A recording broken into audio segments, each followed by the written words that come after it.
xam nekk mu di kàddu njëriñ noonu la ngay daal di sàkko itam si yéen téléspectateurs yi di leen rafetlu bu baax a baax ànd bi saa su nekk ak suñu programme donc seen matinale d'information commencé na liker partager et parvenir le live ñi nga xam tam ñoo xalaat tuddagul vous daal di war a mën a topp si waxtaan wi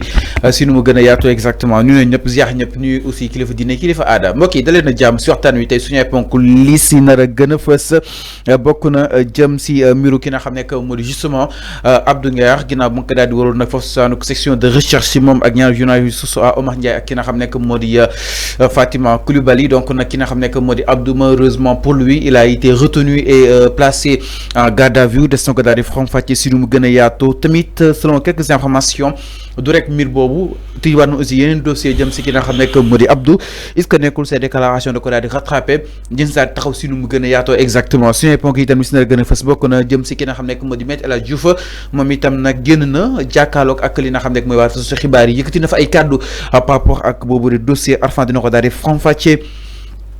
ak yéen si nu mu gën a yaatoo den daal di yegg si itam si ki nga xam ne moo di Barthélémy Dias moom itam def na li nga xam ne moo di benn sortie daal di dal bu baax a baax si kaw ki nga xam ne moo di Ousmane Sonko suite ak ses propos yi nga xam ni itam yëkki woon na ko ki nga xam ne moo di Barthélémy Dias jàpp ni dëkk bi ñu ngi seen urgence lu dul daal di topp li nga xam ne moo di ay opposants politiques waaye itam ni réew mi kenn du fi wax suñu ay ponk itam si na gën a fës bokk na si vague de convocation yi man ñu kon nekk Abdoul Aziz Mbaye bu TFM entre autres wóolu ne leen si kanam yoon ak wàllug yoonal baaba am nekk ak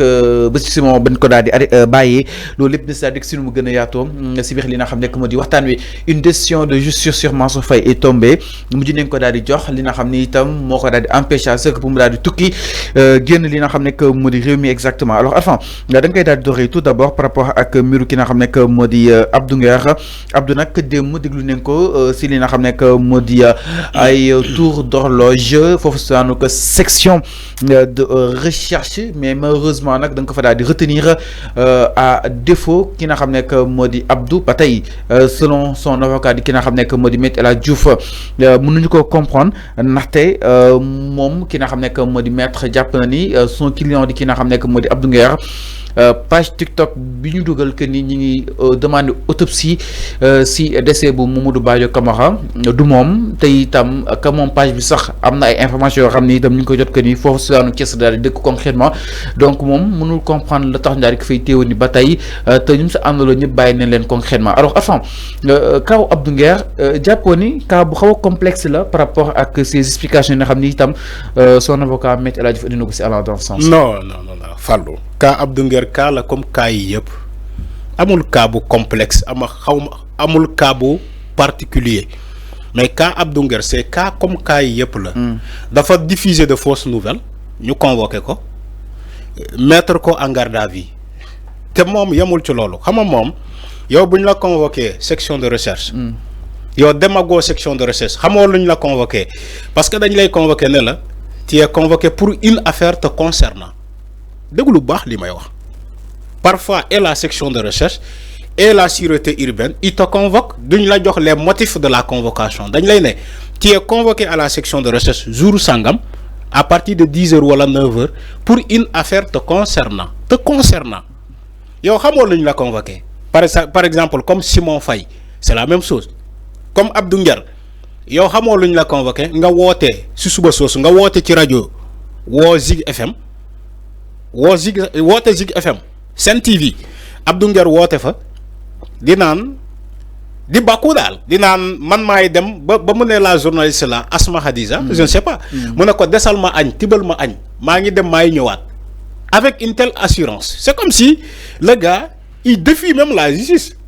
avant d'aller même il sait que dañ koy libérer aujourd'hui il est en garde à vue. peut-être gisul gravité. du gravité. mais Abdou Nguer il doit être mature. il n'est pas mature. Quand on te convoque au niveau de ces officiers de police judiciaire, que ça soit la section de recherche ou la sûreté urbaine ou police de cybersécurité, il faut pas aller dans les médias communiquer parce que les médias yooyu duñ la seetal buñ la enfoncé wul buñ la dugalul duñ la seetal mais nay woote suba teel di joxe assurance ci média boobu ni que yow yaay dem yow yaay ñibbisi bañu ne non desal len ma añ maay ñibisi. C'est pas comme ça, ça se passe pas comme ça. Il faut respecter ces juridictions là. Il faut respecter les enquêteurs, il faut respecter la section de recherche, il faut respecter la sûreté et consorts. Man lolu ça dama mais est-ce que ñak respect là? Non, parce que peut-être ku ñu woo selon li nga def li nga xam ne def nga erreur wala kon defoo erreur concrètement su fekkee Abdou ni sa convocation était liée si décès ki nga xam ne que moo di Mamadou Badio Camara parce que c'est une information boo xam ni itam ñëpp partage nañ ko te moo waral vidéo boo xam ni itam ñoo war nañ ko journal Source A yi c'était ça concrètement Arfan donc lan moo war a nekkaat loo xam ni peut-être Abdou ñu ko ignorer ces convocations gis nga nit da ngay garder le silence parfois le silence même c'est un moyen de communication. Yo dañ la convoqué jaru ngay woote ci radio jaru ngay woote ci télé demal ba pare boo ñibbisee bu fekkee presse bi soxnal la ñoom ñu ngi lay xaar ci buntu bi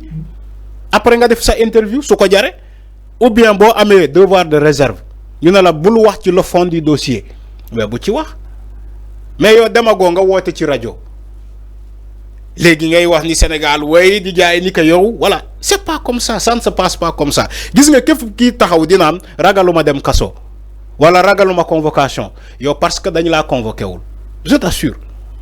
ñu bari ñu ngi Sénégal dina non ñun ragaluñu dem kaso parce que yeen kenn convoqué wu len gis nga buñ la convoqué ba nga dem jàkkaarloo ak ñooñu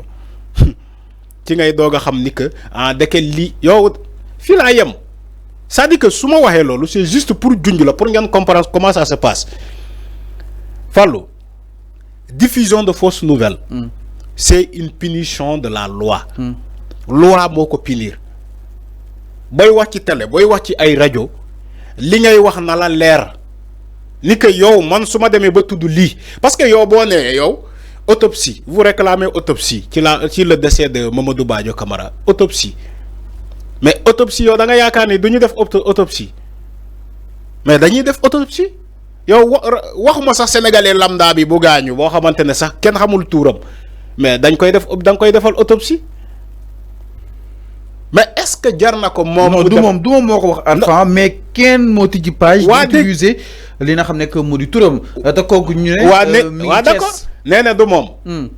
néna du mom mais il faut que mu dem léral ko ci enquête selon information yu jot koku arrêté nañ ko mais l'information reste à vérifier ki nek ci ginaaw bobu nonu demande autopsie sur le décès de Mamadou Badio Camara. Fallou il faut nga déglu li ma wax dama né information bi du presse lay léré ken mënul wax ci presse ba nga set parce que presse du la setal señ bi chaque jour ma wax la ko fi man borom xel yi lay waxal képp ku def dara nga yaakaar ni que di nga dem ci wote presse suba teel nga wote presse setalu la mënu la setal justice kesse donc mo la mëna setal mota mané c'est là où je suis pas d'accord avec lui il fallait pas appeler à Sen TV suba tel bobu dina non may dem tibal len ma agn tout ça tibal len ma xawma lan parce que presse bi ngay woté ni tu es en train d'enfoncer yo yaangi enfoncer sa bop il fallait pas demal nga wuy ji ba paré bo ñëwé bu jaré dem ci presse nga dem ci presse. Mais sûrement il affichait d'une confiance peut-être. Mais la confiance il faut la ko yóbbu mesure wala kon charge. C'est ce que j'ai dit topé disul comme mom ni ko fogué. Légui confiance bi fa la yóbbu buñ la convoqué né la pour une affaire te concernant jaru nga dem ci radio ñëwal wuy ji ba paré ba ñu wax la motif ba paré. Ça dit que il faut respecter les Sénégalais quand même. Il faut respecter la justice parce que li yeb d'une part aussi man mën naa ne justice bi tamit moom moo ko def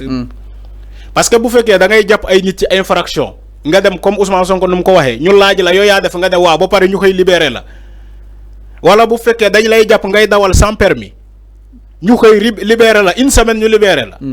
mais des gens comme ça dañuy continuer di toog ci ay plateau di wax lu leen ne. Alors mi ngi noonu Arfan donc mi ngi noonu ça a toujours été comme ça mbiru ki nga xam ne que moo di Abdou Nguer ak yoon ak wàllu yonal donc moom ki nga xam ne que moo di Abdou nag mbokk yi jàppe ni itam mën nañ jàpp ni ba tey mi ngi si loxoy li nga xam ne que moo di la division des investigations criminelles dañ koy libéré wala da nga koy déféré en tout cas lépp lu si mën a am rek son avocat di ki nga xam ne que moo di maître El Hadji Diouf jàpp na ni c'est une question d'heure et que jàpp na ni Abdou dina ko daal libéré dans les heures qui viennent parce que jàpp na ni peut-être la nga koy toppee amaana ni diisul waaye itam amul benn charge boo xam ni itam parce que diffusé wul fausse nouvelle que diffusé mooy kay jëlaat li nga xam ne que moo di ay contenu am di ko dugal si boobu des pages en tout cas nous suivons l'information de loin mais aussi l'association ak aussi ces évolutions yoo xam ni itam ni c'est-à-dire war a mën a amani allant dans ce sens exactement alors enfin ñu ñëw itam peut-être si leneen ba tey ñu daal di desani si li nga xam ne que moo di actualité beeg tolluwaay